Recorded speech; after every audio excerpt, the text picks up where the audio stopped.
Bueno, comenzaremos con la presentación de miocardiopatía hipertrófica del proyecto final de Patología Morfofuncional 3. Somos grupo del doctor Alfredo Domínguez del TEC de Monterrey Campus de Guadalajara y los integrantes del equipo somos María Fernanda Gómez Garnica, Viviana Magallanes García y Rudiguera Díaz. Comenzando con las generalidades de las miocardiopatías, el término como tal se da para la descripción de enfermedades cardíacas que resultan de una alteración de la capa del miocardio. Estos procesos suelen producir anomalías en el grosor de la pared y tamaño de las cavidades, así como una disfunción mecánica o eléctrica, las cuales se acompañan de una considerable morbimortalidad. Sus manifestaciones se quedan restringidas al corazón o bien pueden formar un cuadro sistémico generalizado. Es por esto que se clasifican en primarias o secundarias.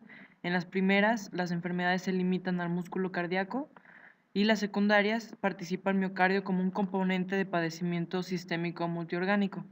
En esta imagen podemos observar los tres tipos de miocardiopatías encontramos la dilatada, la cual se caracteriza por tener una fracción de eyección menor al 40%. También los mecanismos de la insuficiencia cardíaca se dan por deterioro de la contractilidad, es decir, hay una disfunción sistólica y las causas de esta enfermedad pueden ser genéticas o bien secundarias como alcohol, parto, miocarditis, anemias, sarcoidosis u otras enfermedades. Y la disfunción indirecta del miocardio, que imita una miocardiopatía, puede ser una cardiopatía isquémica o valvular, hipertensiva o congénita. En segundo lugar tenemos la hipertrófica y es de la que nos vamos a enfocar por la prevalencia y de las tres es la más frecuente. Y en estas encontramos una fracción de eyección de un 50 a un 80%. El mecanismo de insuficiencia es por disfunción diastólica, porque hay un deterioro de la distensibilidad. Y las causas del fenotipo pueden ser genéticas o también ataxia de Friedreich, tesaurismosis y también recién nacidos que tengan una madre diabética. La disfunción indirecta que puede imitar a una miocardiopatía es la cardiopatía hipertensiva y la estenosis aórtica. Por último, tenemos la fracción de eyección de la miocardiopatía restrictiva que se encuentra en un 45 a 90%. También hay una disfunción diastólica y esta se asocia con enfermedades como amiloidosis o también fibrosis por radiaciones o también por causas idiopáticas. La disfunción indirecta del miocardio se da por una constricción periférica. La definición como tal de la miocardiopatía hipertrófica tenemos que se caracteriza por un engrosamiento del miocardio del ventrículo izquierdo, el cual provoca un llenado diastólico anormal con obstrucción intermitente del flujo de salida. Esta es la miocardiopatía más frecuente de las enfermedades cardiovasculares genéticas y su etiología se da por mutaciones diversas que codifican a proteínas del sarcómero. Como se muestra en la imagen inferior de su derecha, encontramos las diferentes proteínas que se encuentran alteradas. Las que únicamente se presentan en la miocardiopatía hipertrófica son la proteína C de unión a la miocina y las cadenas ligeras de la miocina. En cambio, las que se encuentran en color verde, como son la actina, la cadena pesada de la miocina beta, la troponina 1 y T y la tropomiosina alfa, también se pueden presentar en lo que es la miocardiopatía dilatada. Pasando a su epidemiología, tenemos que la incidencia es de 1 a 500 casos. Este tipo de enfermedades son relativamente infrecuentes, sin embargo, a nivel mundial se presenta en más de 50 países. Sin embargo, los más importantes o los que más comúnmente se presentan o reportan casos de miocardiopatía hipertrófica es en Estados Unidos, Canadá, Europa Occidental, Israel, Japón y China. En cuanto a la prevalencia, es del 0.2% en la población en general. En Estados Unidos se reportaron 600,000 personas afectadas. En el caso de México, aún no hay estadísticas específicas sobre este tipo o grupo de enfermedades. Sin embargo, lo que sí se detectó es un estudio se realizaron a diferentes familias que ya tenían antecedentes de miocardiopatías hipertróficas y en las cuales había una prevalencia o incidencia de la enfermedad en un 75%, pero ya se contaba con una predisposición genética. La mayor parte de los afectados no se identifican y muchos de los casos suelen ser asintomáticos. Es importante aquí hacer hincapié en la mortalidad, ya que es la principal causa de muerte súbita entre los jóvenes, incluido aquellos que son deportistas de competición. Y también es importante tener en cuenta una subclasificación que es la obstructiva y la no obstructiva, siendo esta primera la más frecuente en un 70%. En el cuadro de su derecha se encuentran los tipos de miocardiopatía hipertrófica que se explicarán más adelante. Sin embargo, es importante recalcar que el tipo de hipertrofia de miocardio que más se presenta es la septal asimétrica en un 95%, siguiendo una concéntrica en un 5%, la apical y la medio ventricular en un 3 y un 1% respectivamente. En esta imagen se muestra una clasificación esquemática de lo que es la miocardiopatía hipertrófica. En la primera imagen observamos lo que es un corazón normal. En la segunda imagen observamos la hipertrofia septal asimétrica, en la cual hay un crecimiento del tabique interventricular principalmente. En la tercera observamos una hipertrofia obstructiva, ya que hay una reducción de la luz o del paso del flujo sanguíneo del ventrículo izquierdo. En la tercera encontramos una miocardiopatía hipertrófica medioventricular y en la imagen, en la fila inferior, encontramos la hipertrofia del miocardio en el ápex, así como la generalizada, y los últimos dos tipos de miocardiopatía, que son la dilatada y la restrictiva. Comenzando ya con la patogenia, tenemos que hacer mucho hincapié en lo que es la base genética, ya que esta enfermedad es 100% de causa genética y su heredabilidad es autosómica dominante de penetrancia variable.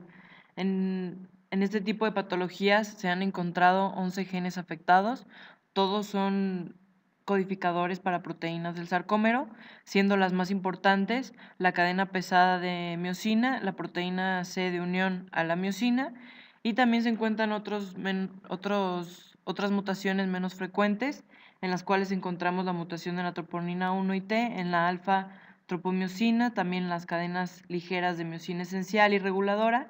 También se pueden encontrar mutaciones en la titina y alfa-actina o en la cadena pesada de la alfa-miosina y proteínas musculares.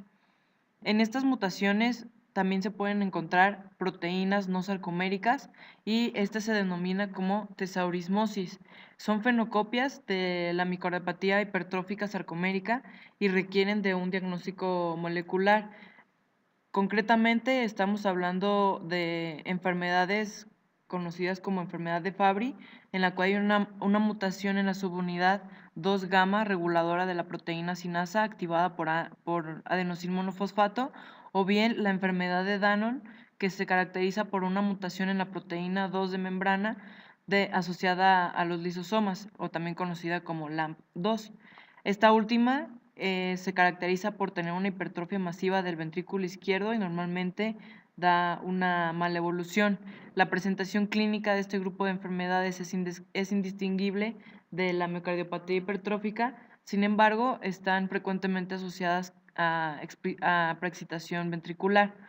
En este grupo de enfermedades hay una diversidad de manifestaciones por su heterogeneidad intragénica en el caso de la miocardiopatía hipertrófica y también la forma en la que se va a presentar la enfermedad también es diversa debido al mismo mecanismo por las diferentes mutaciones. Pasando a su patogenia como tal, es importante diferenciarla de la miocardiopatía dilatada y en este cuadro se puede representar muy bien. En la miocardiopatía dilatada, de un 20 a un 50% son causas genéticas, pero también se presentan otras causas no genéticas como es la miocarditis, el parto o algunas sustancias tóxicas como el alcohol o bien por causas idiopáticas. También en estas se ven afectadas diferentes proteínas, sobre todo las que están relacionadas con el citoesqueleto. Esto va a generar un defecto en la generación de la fuerza y su transmisión o señalización entre los miocitos y fenotípicamente se va a manifestar como una hipertrofia o dilatación, así como fibrosis intersticial y predisposición a trombos. En cambio, en la miocardiopatía hipertrófica, como ya se mencionó, la causa genética es de predominio en un 100% y la alteración en las proteínas va a ser a nivel sarcomérico, lo que va a generar un defecto en la transferencia de la energía desde las mitocondrias a lo que es el sarcómero y a su vez provoca una disfunción directa del mismo. Fenotípicamente se manifiesta como una hipertrofia simétrica del tabique, como ya se comentó, o una desorganización de las miofibras, como fibrosis intersticial, placa en el infundíbulo de salida del ventrículo izquierdo, engrosamiento de los vasos septales, pero clínicamente van a tener manifestaciones similares, como es fibrilación auricular, datos de insuficiencia cardíaca, muerte súbita o accidente cerebrovascular, o también conocido como ictus. En esta otra imagen se muestra un corazón normal y también los diferentes tipos de hipertrofia del miocardio. La mayor alteración del corazón en la mayoría de las cardiopatías hipertróficas es un excesivo engrosamiento del músculo miocárdico, y este engrosamiento generalmente comienza al inicio de la adolescencia y finaliza cuando el crecimiento corporal del adulto ya alcanzó entre los 15 y 25 años aproximadamente. Es muy infrecuente que este engrosamiento progrese a partir de esa edad o que la causa de la miocardiopatía sea primaria, y algunas veces en edades más tardías el músculo puede adelgazarse de forma leve. La distribución de este engrosamiento o hipertrofia es variable, como se muestra en la columna de su lado derecho. El ventrículo izquierdo es el que está afectado casi siempre, y en algunos casos también por tanta hipertrofia puede afectar a lo que es el ventrículo derecho por la desviación o por el desplazamiento del tabique interventricular. Comenzando con la miocardiopatía hipertrófica septal asimétrica, se observa en la imagen un engrosamiento del músculo que está afectando principalmente a la parte superior del tabique. En esta parte superior se observa también el área donde la sangre sale del corazón hacia la arteria aorta. El engrosamiento del músculo en esta región puede estrechar el tracto de salida, y en estos casos, durante la expulsión de la sangre desde el corazón, la válvula mitral puede tocar el tabique. Normalmente no se deben de tocar estas dos estructuras porque hay una separación importante entre ellas en condiciones normales, pero el estrechamiento del tracto de salida interfiere con la expulsión normal de la sangre, causa flujo turbulento, y este flujo turbulento produce un soplo a la exploración física, el cual es audible con un fondoendoscopio. En estos pacientes también se observa una posición anormal de la válvula mitral, que puede causar a su vez un escape de sangre en la válvula.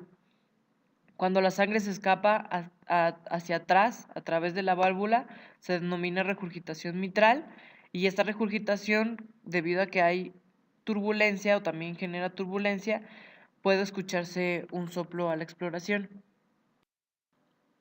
que es conocido como el movimiento anterior sistólico. En otros patrones de miocardiopatía hipertrófica encontramos a la hipertrofia concéntrica, en la cual hay un engrosamiento de manera homogénea en el ventrículo. Se presenta en el 20 al 25% de los pacientes, y hay una pequeña proporción de pacientes en que el engrosamiento predomina en la punta del ápex, que es conocida como la hipertrofia apical. Y en la hipertrofia apical, el ventrículo izquierdo aparece como una cavidad alargada, como en hendidura. Y en este tipo de patologías, como se ha estado mencionando, el músculo engrosado per se generalmente se contrae bien y intenta expulsar la mayor parte de la sangre. No obstante, en la miocardiopatía hipertrófica está frecuentemente rígido y se relaja con dificultad, por lo que requiere una mayor presión para expandirse proporcionalmente al flujo que está recibiendo. La cantidad de sangre que el corazón puede almacenar se encuentra reducida debido a esta rigidez, y esto a su vez va a limitar la cantidad de sangre que puede ser expulsada entre los latidos. En raras ocasiones los pacientes presentan una hipertrofia mínima y hay casos en los que, a pesar de que el paciente presenta la enfermedad, no se observa una hipertrofia como tal, pero sí hay rigidez severa al llenado normal de la sangre en los ventrículos. La miocardiopatía hipertrófica se puede diferenciar de la restrictiva en cuanto a sus antecedentes heredofamiliares o historia clínica, pero llega a ser difícil su diagnóstico teniendo en cuenta nada más las características en ambas enfermedades, ya que estas presentan factores en común. Pasando a las características clínicas, las manifestaciones se dan generalmente en los adolescentes hasta el inicio de la tercera década de vida y esta aparición de sintomatología es de progresión lenta y está asociada a un deterioro gradual de la función ventricular eh, del, del lado izquierdo. Dentro de los síntomas se asemejan el dolor torácico, el cual se presenta en al menos en 30% de los pacientes e indica una isquemia miocárdica focal. Asimismo, puede aparecer una angina postprandial o disnea leve debido a una disminución del gasto cardíaco y aumento de la presión venosa pulmonar. Con el tiempo puede progresar a disnea paroxística nocturna. Y por último, el síncope se presenta en al menos en 20% de los pacientes y las palpitaciones es un hallazgo común que encontramos en la exploración física. La obstrucción dinámica en la salida del ventrículo izquierdo puede auscultarse y mostrarse como un soplo sistólico de eyección. En cuanto a la progresión y sus complicaciones, las complicaciones de esta enfermedad incluyen la fibrilación auricular, la formación de trombos parietales que culminan en embolia o en ictus, en una insuficiencia cardíaca, en arritmias ventriculares y frecuentemente en pacientes jóvenes, como ya se mencionó, la muerte súbita. En cuanto a la supervivencia, se destaca en esta imagen que la mortalidad ha variado considerablemente en los últimos 5 años, ya que anteriormente se presentaba en un 4.6% y actualmente está en 1%. La miocardiopatía hipertrófica tiene una esperanza de vida normal hasta los 75 años, como se muestra en la gráfica. La discapacidad es escasa y sin necesidad de un tratamiento intensivo. Sin embargo, en pacientes jóvenes deportistas es la principal causa de muerte súbita. Tiene la misma expectativa de vida que la población en general, con las mismas características de edad y sexo, por lo tanto no tiene una preferencia entre estos.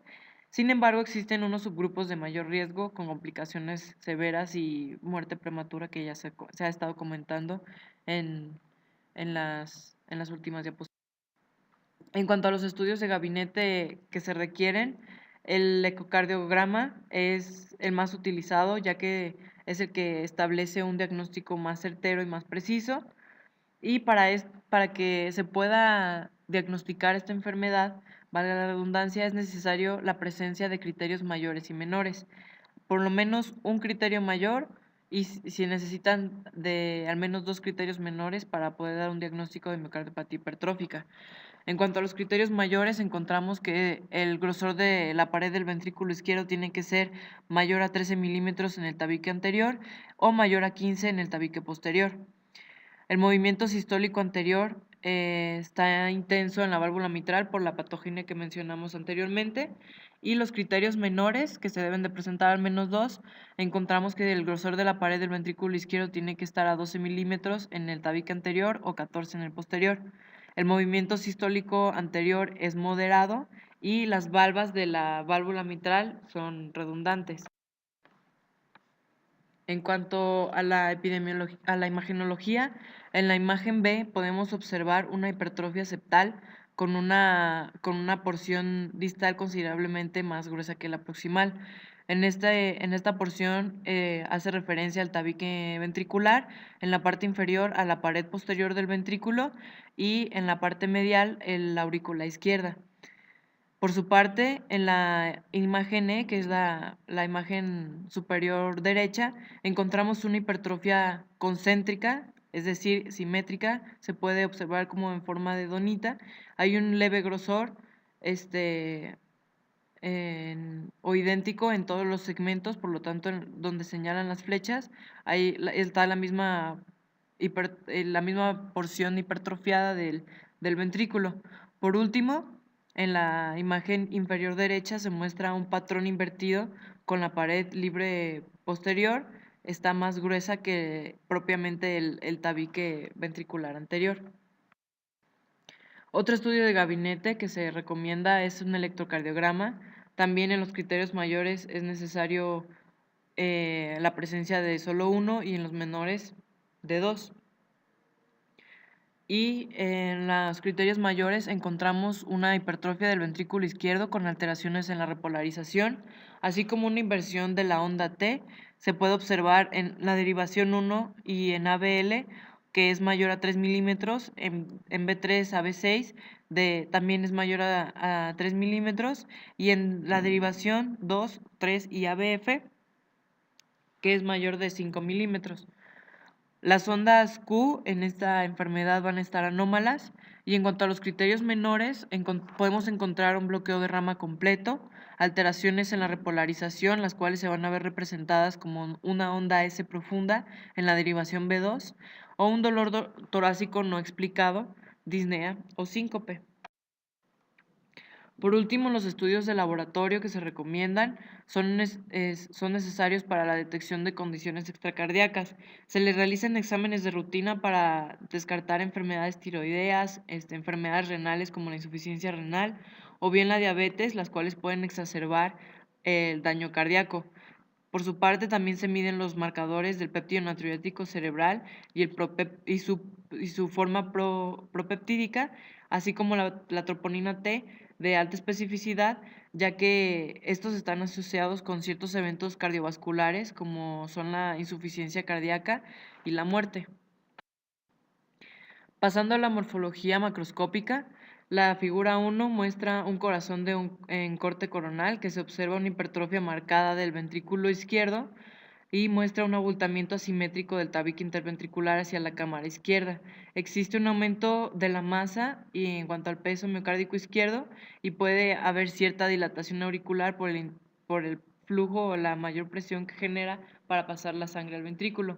En la figura 2 se muestra un engrosamiento septal, el cual, el cual se ve observado en la imagen, y también un aumento de la pared libre del ventrículo izquierdo.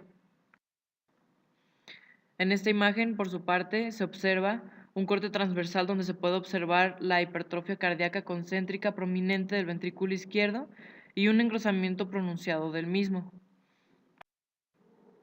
En la morfología microscópica se encuentra frecuentemente hipertrofia de miocitos, desorganización de las miofibrillas y fibrosis intersticial por sustitución.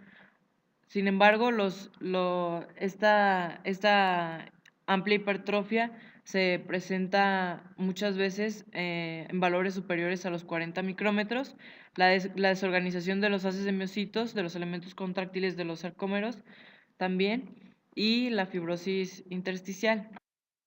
En esta figura se puede observar un miocardio ventricular izquierdo teñido con hematoxilina y eosina, que muestra una hipertrofia y desarreglo celular.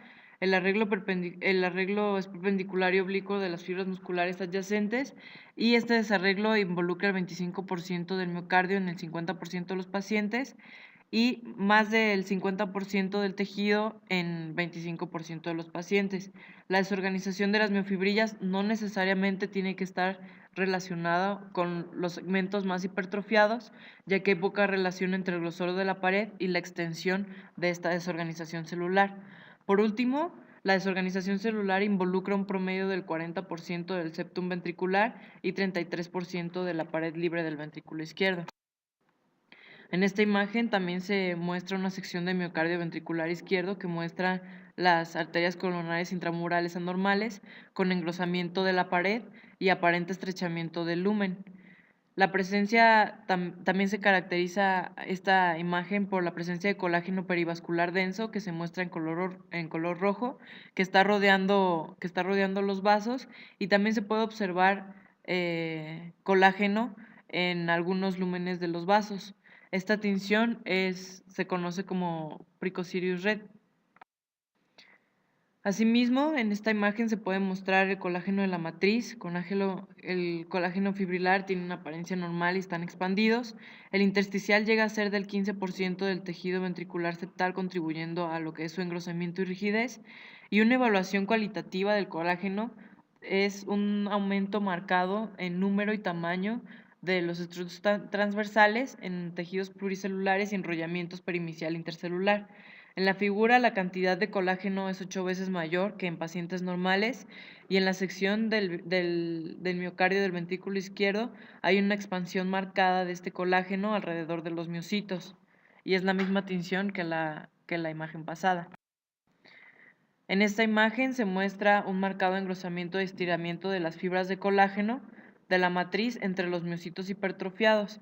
La tinción también es la misma, es Precocirius red.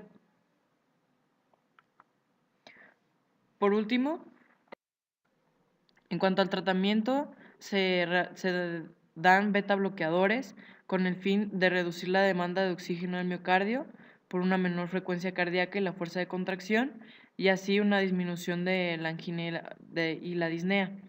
Asimismo, se disminuye la reducción del flujo del ventrículo izquierdo durante el ejercicio y la reducción de la fuerza de contracción durante el mismo. También una de las acciones de los beta bloqueadores es aumentar el llenado ventricular durante la diástole y disminuir la frecuencia de lactidos ectópicos. También se dan calcio antagonistas, los cuales van a disminuir la rigidez ventricular, antiarrítmicos como amiodarona y isopiramida, o también se da tratamiento quirúrgico, que es un cardiovasor desfibrilador implantable, o también se da miomectomía o ablación septal percutánea.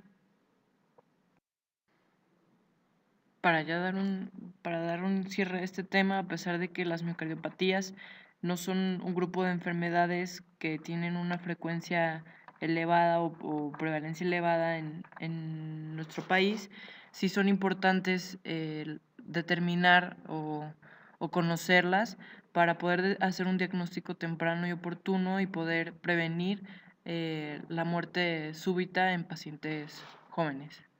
Muchas gracias.